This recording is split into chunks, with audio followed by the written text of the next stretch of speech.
പ്രണയം എല്ലാവരും കേട്ടിട്ടുള്ള പ്രശസ്തമായ ഒരു കഥയാണ്. അത് ഓർമ്മിപ്പിക്കുക എന്ന ഉദ്ദേശ്യമേ ഉള്ളൂ. അന്ന് രാത്രി അയാൾ ഭാര്യയുടെ ഒപ്പം അത്താഴം കഴിക്കുന്നതിനിടയിൽ അവളുടെ കൈ പിടിച്ചു. നിന്നോട് എനിക്കൊരു കാര്യം പറയാനുണ്ട്. സംശയത്തോടെ ഭാര്യ നോക്കി. എനിക്ക് ഡിവോഴ്സ് വേണം. ഒരു ഞെട്ടൽ അവളുടെ മുഖത്ത് കണ്ടു. എന്തുകൊണ്ട്?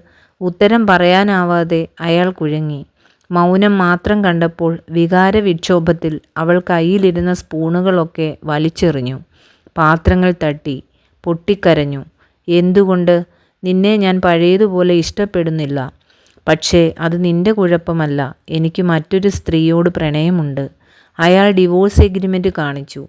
അയാളുടെ വീട്, വാഹനം, സ്വത്തുക്കളുടെ 30% അവൾക്കായി കൊടുത്തിരിക്കുന്നു. ആ പേപ്പർ അവൾ കീറിക്കളഞ്ഞു. ഉറക്കെ പൊട്ടിക്കരഞ്ഞു. അത് അയാൾക്കൊരാശ്വാസം പോലെ തോന്നി. രാത്രി വൈകിയും അവൾ എന്തോ എഴുതുന്നത് അയാൾ കണ്ടു. രാവിലെ അയാൾ